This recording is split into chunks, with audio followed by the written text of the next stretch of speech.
What's up, guys? I'm going to be doing a trade review on GBPUSD as well as why I didn't take Euro USD on Wednesday, the 11th of December. This is a trade idea. As you can see, this is the outcome, but I'll explain the process and my thought process behind this trade. Why I took it, why I put risk on, and how you can start to identify this in the market as price likes to repeat itself. And at this point, this is an A plus and an A grade setup that is in our playbook, and that's why we put on risk. Let's get it. As we can see, the price started to develop. This we have not worked. So coming into this morning, before I even open up my charts and start to build this trade idea, obviously this is what I'm going to be looking at. So coming to session, we're not only looking at what we're going to be seeing within London session open, but what happened the previous day. And at this time, we are not woken up yet. This is Asian session. This is about 8:30. We can see that previous day flows was heavily bullish, really bullish, but there was some resistance at this area on the 5 minute, right? You can see this is 9 o'clock. What we can already start to pick up is one, this was an area of resistance. We can see that price struggled at this point here. Asian session just swept New York highs. And not only that, as you can see, I marked out here, price on the 5 minute broke below EMA, tapped EMA, and continued to run lower. Not only that, as I'm coming into session, I'm also marking that, wow, on the 5 minute, EMA once again is being tapped on the 5 minute and pushing to the downside. Remember, we are not taking a position as of yet. Reason being is because London session has not opened yet, right? We can see that, boom, there we have it. 9 o'clock opens. This is Frankfurt. So London session has not opened already, but we're already seeing major bearish volume in the market. At this point, you don't want to just jump in a sell because you're hoping this thing to go down. I think patience is key. I mean, as traders, our job is not to just execute. Our job is to be patient. And you'll realize that most of the time, you're actually just waiting and being patient in the market. Because the more trades you take does not mean more profits. The more trades you take means more risk, right? So over here, we can see 9 o'clock opens super bearish. And again, we are not wanting to enter trade one because London session has not opened. Two, price has not developed exactly the way we want to. And three, there's already so much bearish volume in the market before London session has opened. We definitely want to be a bit patient. Even at this point here, again, we're not going to enter before London session opens because that's where the volume is at. In this case, we had a lot of volume coming pre-London, so that makes us extra cautious. So as the trade is playing out, we can see here that we're waiting a bit further. Awesome. 10 o'clock opens, London session opens. There are a few things I want to identify. Few things while I'm building this trade idea, this, while I'm building this trade idea, there are certain criterias that I want to enter this trade, certain things that I want to happen. One, we've already identified. One, we had a break of the EMA on the 5 minute that pressed down and held the EMA as well, giving that heavy bearish pressure on pre-London open at 9 o'clock. We like to call this Frankfurt open. Next thing I want to identify, where would be my entry? Where would I like to execute this trade? Again, I don't want to just execute the trade over here, right? Because if we wanted to sell at this point, price could actually, yes, come down, but in other sense, price could also just start pushing up, and we see that there's a reversal on this idea, right? Not only that, what I would like to point out before we even enter trade is that we have previous previous New York low. This is previous New York low. I'll mark that out.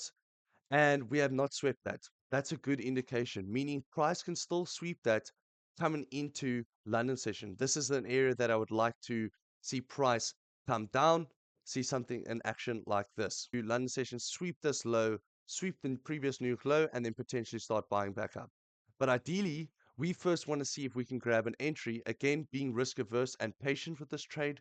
Before we just jump in, we want to find a good entry position. While building this trade idea, again, we've marked out one, EMA breakthrough, EMA tap. We can see two taps on the EMA. Three, previous New York session low has not been swept. We had strong bearish volume coming into the market. Now I'm looking for that entry model, that place that I want to enter position. What I can do is I can mark out this 5-minute value area. This is a good area that I would like to enter a trade because one, it's a pullback. We hope for continuations, and that's the idea that I would like to enter. Again, we being a bit patient simply because one, London session has just opened. We already had so much bearish volume. And if we look at the hour, yes, this is going to develop. We can see that already tapped. But if we look at the hour, there's that massive bearish volume that we had over here. And the next bullish and the next hour candle that opened, London session open, we had a lot of bullish pressure. My bad. So this is a good entry that I would like to get in. This is a good position. Simply why? As we're building up confidence, as we have one, the EMA tap, as I said. Two, we have our value area. And three, even to just build extra confidence and confidence in the trade, what I like to do is take my fib from the top to the bottom of the previous hour. We can see, wow, that 61% fib level actually lines up quite nicely. So now we don't only have EMA as it's building up, we have EMA 1, value area 2, 61% fib 3, and 4, the, the volume already coming to London session has been bearish. Let's just see how this trade plays out. We can see that as we are as London session opens, we're starting to see price start pushing higher. It didn't tap our value area just yet. There's still quite a bit of volume coming into the market. And this was just the new 5-minute candle that opened. Let's see continuations. And then boom, that's a good EMA touch. That's also a good 61% touch. That's also a good touch in the value area. Over here, we did not enter our trade just yet because price could still push further past us as this 5-minute opens, right? We saw that next 5-minute opens quite aggressively. Now we drop down to the 3-minute to grab this entry. We saw the previous 3-minute opened close bullish, but we wanted to put a bit of risk on. Simply why? Because we have a lot of confluence in this. We've had the bearish volume, we have the value tap, we have the 61% tap, as well as the EMA tap on the 15, right? So let's say we took our short position at this point here. We put our stop loss just above the value area, giving the trade room to breathe. Remember, if our stop loss was right here, we're not giving the trade room to breathe. Price could still want to pull back into the value area and then press further down or break further up. But in this case, we saw the tap, we entered our trade, we put our stop loss just above the value area, aiming for what? Those previous hour lows, because there was so much bearish volume at 9 o'clock to 10. When London opens, we had that bullish volume, but we know there needs to be some liquidation happening. This is just grabbing buy orders. There's a lot of buy orders coming in because there was so much sell orders that happened in Euro USD. I mean, there was so much sell orders that happened in GBP USD before pre-London that if you watch the market enough, you'll realize that 10 to 1 price will like to pull down. So we've entered on the 3-minute. Coming down to the 5-minute, we can see how price plays out. We have a bit of stalling action, again, giving room to breathe. If we stopped our trade and put our stop loss at break even after that first stop, we can see that we would have been tapped here already, right? That's why I say giving room to breathe. At this point, what we can do though, is we can start to bring our stops just above the high. Now, what our risk reward was once a 1 to 2, we just turned our risk reward to a 1 to 3, putting our stops just above the high, managing our risk, and aiming for those lows. Again, ideally, we are still wanting New York session to be swept. Keep that in mind. While we're managing our trade, while we in this trade idea, we still want previous New York session to be swept, right? So let's see how price starts to develop. Boom. We have a nice press down. At this point, we can move our stops to break even. At this point, once we've broken that last little 5-minute low, we can jump between our 5-minute and 15-minute. So the previous hour, as we said, 10 o'clock pressed up. The next hour candle 11 pressed down and started to create that bearish volume, swept the previous hour low, coming down to the 5-minute again. So I'm jumping between the 5-minute, 15-minute, 10-minute, and hour, just to build confidence and confirmation in my trade idea, giving me confidence to hold that position. So I'm not just looking at the 5, because if we just watch the 5 and we saw this little pullback, then I would be like, hey, this is looking not too great. Whereas at this point over here, we saw on the 5 little pullback, that was just a 15-minute push up. And then the next 15-minute opened and had that bearish volume, giving me that confidence to hold the position, right? We're about to hit first TP. As we can see again, we are still holding what? To want price to sweep previous New York lows. There, at this point, what we're doing is we are cutting 70% of our position because that's a 1, 2, 3. Obviously, with our stop loss being shifted, this is where we banged our profits. We want to pay for commissions. We want to manage our position correctly, simply because this is a bit more aggressive on our entry model scheme of things. And I believe that aggressive entries need aggressive exits and just manage it well, right? Again, our second TP was that New York low, and we see how price develops. We can see that boom, price hit our second TP. This is a good day for me. I'm out the markets. Take what you can get, because as soon as we start to want to hold longer and maybe even to the 61% mark of the fib, you know, or even 27, sometimes price liquidates a low and then just presses right back up. And you wanting to hold price all the way down, we see that there's a lot of bearish volume in the market. We want to be a bit greedy and hold the trade. No, that's not what you want. I take what the market gives me, and that's that. And that's why I'm able to stay consistent and profitable in the market. As soon as you want to take more than what you accounted for, that's when we start making mistakes. And here's why. As price starts to develop, we can see, boom, the next 5 minute pushes up. We're getting bullish volume, closing and wanting to close back above that 5 minute, then previous New York low. Over here for liquidation, if you guys don't realize what liquidation is, again, let me just jump to the hour time frame. One, we had, remember, previous New York lows. Our candle opened up. Keep in mind, this is why candle closures are so important and why I'm watching candle closures. One, we can clearly see this was a liquidation. Why? Price pushed down and it pushed heavily back up. Our candle closed. Not a lot of there's no bullish wick here. So I'm keeping that in mind, especially when holding this trade. If I was going to hold this trade, again, we took our profits here. But this is what liquidation looks like. A strong push down and then a push back up, closing just below the previous New York lows. Next, our candle opens up, creates its bearish wick, wants to hunt the previous hour bullish, the bearish candle where there is no bullish wick, as we can see over there. Presses up, and then coming into the rest of the session, we can see that on the 5 minutes for the rest of the session, we've taken our profits here, but liquidation happens with that next hour candle opens, it presses down, it creates that bearish wick, and then starts to push up. We can see that it's struggling to break lower at this point here. We can see that price struggled to break this low over here, showing that there is some sort of rejection. Over here, as you can see, it tapped into that rejection area and started to press back up, breaking what? Having a bit of a change of character at that point there. And then as you can see, the trade plays out, it starts to press higher coming into New York session. At this point, it's already high. See, this is why it's important to manage your trade and take what is given to you. As soon as you start to hold longer, you will find yourself now wanting price to push back down to where it was to take profits, because what I see most traders do is they want to hold as and gather as much pips as possible to gain as much profit as possible. Whereas this trade, my idea was New York lows and then I'm done. That's my profit, that's my take profit. Because some people will hold this trade and see it start to push back up. And at this point, they're thinking, or they're trying to convince themselves that, hey, this thing's going to go down. We have a nice EMA touch. It did it before. And I want this thing to at least come back down here so that I can hit my take profit. At least come back down here so that I can take profits where it was, being greedy. And we can see that price actually just started to push back up, basically back to our break-even point. That's why it's important to manage positions. That's why it's important to pay yourself for the trade that you've taken. And was an absolute banger of a trade.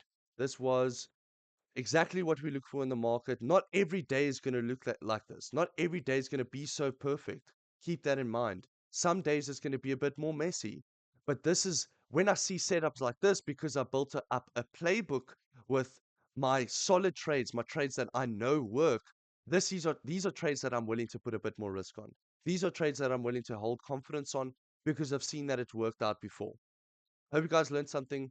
Again, what I can highlight again is we had three confluences before we entered the trade. We had a bullish engulfing happen on the 5 and 10 minutes, pushing back into our value area, being patient before we entered this trade. We got confirmation, we entered our position, we managed it quick, and we took our profits and we're out the market. Not being greedy, being smart with our position, and that's what you can learn from this. This is why I didn't take Euro USD. We had two ideas on GU as well as Euro USD, and I was looking at both of them. This is why it's important to trade with the community as well, which discussing with my students and with the team which one looks better and identifying why which one looks better. Simply because with GU, remember we were aiming for previous New York lows and it was not swept. If we look at Euro USD, with price developing before London session opens, pre-London, we can already see previous New York low was already swept, right? So yes, we have a nice value area. Yes, we have similar price action where it's touched the EMA on the 5 minutes. But as we can see again, we have not much room to run further down. The only area that I would think price could run further down was this low over here, but that's past the previous New York lows. So again, between the two options, between GU and Euro USD, I'm going to have more confidence taking a GU simply because we haven't swept previous New York low. Right, just watching how this thing develops, we can see that yes, it does press into, as we can see, we tapped into the value area. It hit the EMA, which is a good trade. This is something that I can put some position behind on circumstances that GU did not look good. Putting a stop loss above the value area, aiming for the low. But again, remember, we've already swept New York low. So this is already a bit of a higher risk trade because I don't have that confidence of price really pushing further down. For example, this is why we didn't take the trade. Again, previous New York was swept. We already had that bearish volume. London session open. We can already see that price is starting to reject at this area. Let's just look at GU again. We've already, boom, we've hit our first TP at that point. Obviously, I explained it already. And then New York session was the second TP. Now we have Euro USD stalling out here. Yes, we can hit this. We can take this trade. It's still pretty good. It is still, yes, we could have taken Euro USD as well. I think, but as I said, the confidence between the two trades, GU looked way better simply because we did not sweep the previous New York lows. And when coming into London session, this one was a bit more messy. Let's look at the difference between the flows. Yeah, it started to stall out. Yes, we had a nice little push down, hit our TP, which is great if we got into this position. But if we look at GU, we had a lot better action, price action. We had that push down, a little bit of stall, and then continuations pressing down to those lower areas and then hitting our second TP, which was at New York low, which is what we were aiming for. Between the two trade ideas, good, but out of the two, I'm wanting to put a bit more risk on because why we have a bit better confluences on GU. That's why I didn't take Euro USD. Simply because, as I said, GU looked a lot better than Euro USD on price action basis, as well as because we've swept previous New York already before London session opened already. It is a good trade idea. This is something, as I was saying with GU, price is not going to always look perfect. It's not always going to hit and go exactly the way you want to. There's going to be a bit of consolidation. There's going to be a bit of confusion and a bit of patience. This is what we'll see on a average day market like this. At this point, we would just manage our position nice and quickly, exit our trades at that point, and be done for the day. So again, these are true trade ideas. You can see which one looks more cleaner. This is an A plus setup simply because we have our value area, fib retracement, EMA touch, and we haven't swept previous New York. And the London session flow was looking beautiful. Euro USD, yes, we had the EMA touch, we had the value area touch, but the value area is a lot bigger. And then, second of all, I mean, ideally, if we're entering, we're not going to enter straight off the tap. Our stops are only leaving us to 1 to 2 if we're entering this position from this area and from this point onwards, because we want a bit more confirmation on the next 5 minute open. We can see that's where I kind of would have that's where we've ideally got in, but it doesn't even leave us with a 1 to 2 risk to reward, which is not good. So this is not an A plus setup, but it's still a trade idea we would get into on an average day. But as I said, we want to see those A plus setups in our playbook, and this was just it. That's why we took GU instead of Euro USD. as traders, we need to be smart about our entries as well as our exits. You know, we don't want to be sitting there for 3, 4 hours holding this trade. I'm a scalper, I'm an intraday trader, and these small pieces make me money. This is where I find my most consistency, not holding 50 to 200, 300 pips trades. It's simply those in and out of the markets, taking what it's giving to me. And that's what I found has worked for me. If you guys have any questions, please feel comment on the YouTube video or message me on privately and I can explain this a bit better. But this is what we're looking for on a day-to-day basis. And when these do present itself, you definitely want to jump in.